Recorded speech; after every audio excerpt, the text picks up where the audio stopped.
over the years, we have seen some pretty crazy XRP price predictions of, $1,000, $5,000, $10,000. And, well, let's just be honest, we've seen some that are just outrageous of 30 to 50,000 to 100,000 plus dollars for XRP. Now, most of these are just ridiculous. Let's just be honest. But some of them are actually very realistic. Like, for an example, I've pulled a few thumbnails just off of Google that are talking about XRP to $50, XRP to $100, $100 confirmed. Like, some of these, are a little bit clickbaitish, but that's exactly how YouTube works. I've talked to you guys about this. I've addressed it many times.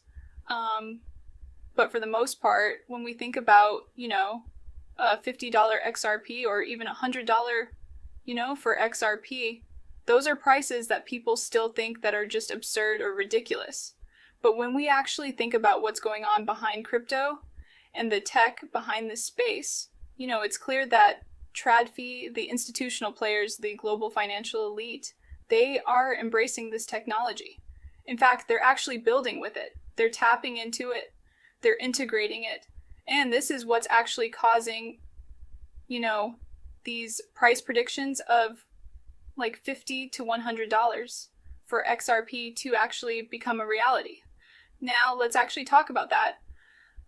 Let's actually first address the price of XRP right now. Now, I'm recording this a little bit ahead of time, but right now we're at about $2.60. We might sell off a little bit more before we do go a little bit higher. But, the main thing here is that we're at $2.60, 60 cents, but the market cap of XRP is $152.4 billion. Fully diluted value, $260 billion. Now, a lot of people have a problem with XRP hitting like $1 trillion in value, let alone the value that it would need to hit $50 or even $100. See, this is where I kind of get confused because we know that the market cap of Bitcoin has hit over $2 billion or $2 trillion already.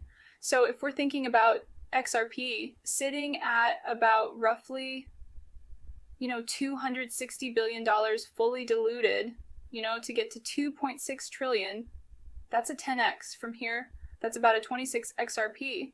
Now, if we're going for almost 5 trillion, then we're at almost 50 for XRP. Again, when we're thinking about this, okay, that doesn't seem too ridiculous because, again, it's just hovering around a $5 trillion market cap, and the price of XRP would be over $50. The reason why I say that, and I try to put it into perspective, it doesn't sound crazy to me. To a lot of people, they think, well, that's over a $5 trillion market cap. Absolutely no way that happens. But think about the markets that we are targeting right now. Cross-border payments, hundreds of trillions of dollars. The FX market, $7.5 trillion per day. Derivatives, over $600 trillion. We're talking about absurd amounts of money out there that this technology is actually targeting and even being integrated within. The DTCC just released a DT connector platform that has XRP included. And this is a company moving $3 quadrillion per year. Did I repeat? Let me just repeat myself real quick. $3 quadrillion per year.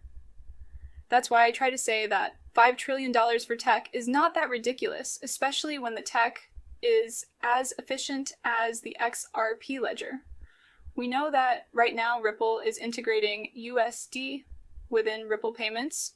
They announced this back in the beginning of April. This is very interesting because, number one, we already know how big the Ripple network actually is. Major institutional players tapped in already.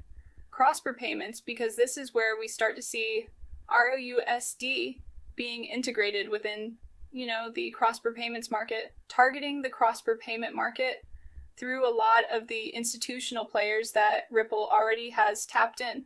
And a lot of people think, well, oh, this is beneficial for ROUSD, right? Well, we know that Ripple does plan on launching additional stablecoins, that USD stablecoins are not going to be the only thing out there. And if we're thinking about ROUSD and all these additional stablecoins becoming a reality, all of a sudden, you start to see the value of XRP shining. What is that value being a neutral bridge currency between all of these additional fiat-based stablecoins? But cross-border payments is the focus here. And when we're thinking about that, right, we look at what the World Bank recently mentioned. This goes back to April. Big shout out to subjective views for this. We have the World Bank needs a fast, cost-effective bridge currency for cross-border payments, liquidity provision, and interoperability between CBDC, stablecoins, and other digital assets. It would complement these assets by enabling seamless conversions. Any ideas? Now again, we think about XRP here because number one, XRP is a neutral bridge currency. Okay. Number two, XRP used to be tapped in with on-demand liquidity, which got renamed to Ripple Payments because it provided on-demand liquidity, ITY. So here we have the liquidity provision already being, fixed fast transaction times, cost-effective bridge currency usage because XRP is a bridge currency and interoperability. It can easily transact between any two assets, right? XRP is a perfect neutral bridge currency. So that's why we're thinking XRP here, but check it out. I think, so from our perspective, of course, we are looking at digital payments as a means to an end. So the end we are looking for is financial inclusion and the development outcomes. And for that, we don't see CBDC as a pawnee. A lot of people kind of attribute magical powers to CBDC. We don't subscribe to that. And of course, whether it is a good fit for a country depends on the context. But largely from a developing country perspective, what we need is well-functioning digital payment systems.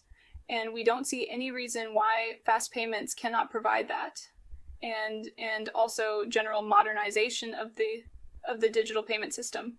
But whether it is competition, I think one has to really see how all of this plays out. I think one needs to see there's perhaps a space for all, and it might be different use cases or different context, but focusing from our perspective on the development needs in development economies, we feel the first order of business is to have a well-functioning fast payment system. But of course, keeping in mind all the new developments which are happening, how do you future-proof your investment to prepare for that future? Now it is very possible that the fast payment systems might need to be the rails on which other forms of money might need to be transacted, right? So I think it is important to keep that in mind. And also in terms of the different features, in terms of the access to central bank money, how does that work? I think all of that will have to be kept in mind. Yeah, right. So yeah, when we are thinking about these conversations from these big organizations like the World Bank, we immediately think, well, is there any connections back to XRP? Well, yeah, because if we actually go back to this document released from the World Bank, right, it includes, under stable coins for cross-border payments, they included Ripple and XRP. Now, again, the wording here is a little bit weird because they're calling XRP a stable coin. In this case, I think today this document is actually more important now than ever before because of the fact that Ripple now has an official stablecoin tied to them. Rod, all right, that could be the stablecoin for cross-border payments. XRP could easily be that bridge currency between ROUSD and any other stablecoin of value from a fiat currency basis, which we already know that XRP, in terms of the actual ledger, will have a Euro stablecoin tied to it from USV and also a Brazilian real stablecoin tied to it as well from Brazil Bank. Ripple has plans to launch a digital yen. They have plans to launch a digital pound as well. So when we're thinking about all of these additional stable coins, XRP is a bridge currency. That neutral bridge currency use case becomes even more bullish. And again, the fact that the World Bank is preparing for this, and this goes back to November of 2021, by the way. I know that we're coming up on 4 years, but the fact that the World Bank still spotlighted XRP and Ripple should tell you everything that you need to know about how prominent the name Ripple and XRP actually is around TradFi as well. But when we're thinking about this, We also know back in October of 2023, the World Bank became the first issuer of Eurocar's new digital securities platform, with DT tapped in heavily around this. Again, the world is moving on-chain and on DT and blockchain, and that's why we're looking at XRP and Ripple becoming extremely valuable. Not to mention the fact that, like, when we think about traditional stocks, right? For an example, this is a great post from Subjective Views as well, because it's highlighting Microsoft having a market cap of 3.2424 trillion. And he's saying that if XRP captures even 2% of the 156 trillion cross-border payments market, that's 3.12 trillion in transaction value. The market cap of XRP at Microsoft's current market cap would be 55, almost 56. Okay, now this is not going off the fully diluted value. This is not going off the full supply of XRP, but still it shows us how valuable XRP could be if it just captures small percentages of some of these markets. And this is why I'm looking at what the World Bank is talking about here, and why they're talking about cross-border payments specifically, how we can make cross-border payments efficient at the same exact time that I'm looking at the BIS, because the BIS has been fully focused on cross-border payments for so long. This is a post from the 8th, actually, of the month, which was speculation or transaction. Cross-border crypto flows involving more than 180 countries from 2017 to mid-2017, 2024 peaked at $800 billion per quarter in late 2021. Crypto defies geographic barriers, can aid remittances, but may challenge capital controls. Now, what's crazy about this, right, is that we go over here to this post from the BIS, or this document from the BIS, which is the Committee on Payments and Market Infrastructure. This is the Cross-border Payments Interoperability and Extension Task Force. Look at who's on this list. Number 1, it's spearheaded by the ECB, the European Central Bank. Then we also have some very large players, and of course Ripple right there. Why is Ripple at the center of almost every single one of these organizations? All of these big discussions ongoing around major initiatives for cross-border payments or any significant revolution, right? And what I mean by revolution, I mean we look at some of these trials that these big banks have been pushing with DT and blockchain for years. Ripple was always there. We go back to the original Ripple Swell, the first one. It was a banking conference held by a blockchain-based company.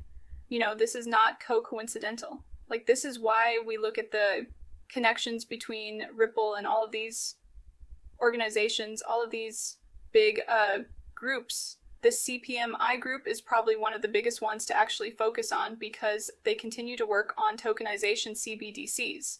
Back in May of 2024, for an example, their work program included tokenization and CBDCs. Today, you know, tokenization is becoming one of the biggest things around TradFi. Not just crypto, but TradFi, and also the CPMI group that Ripple's a part of is also outlining next steps to promote adoption of ISO 2022. This is through the CPMI group.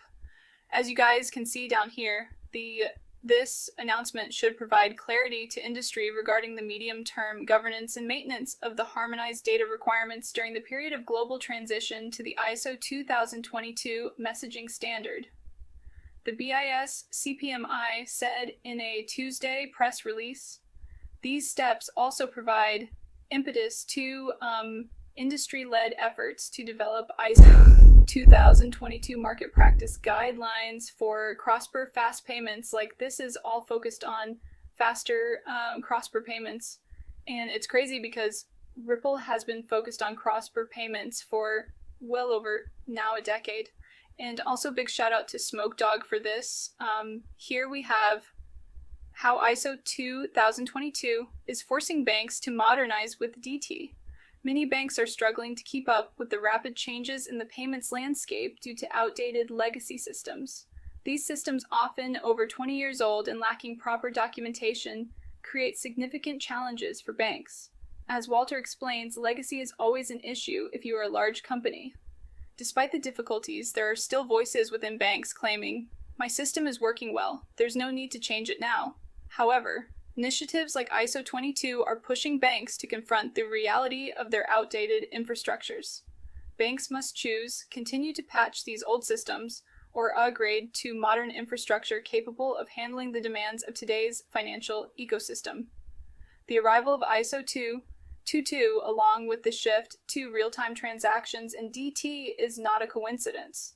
This is a coordinated shift into a fully digital financial system. For the first time, DT is enabling real-time value transfer with ISO 2022 messaging, making it possible to move value efficiently and transparently across networks. This shift is becoming a necessity for banks to remain competitive. Banks cannot continue relying on outdated systems. They must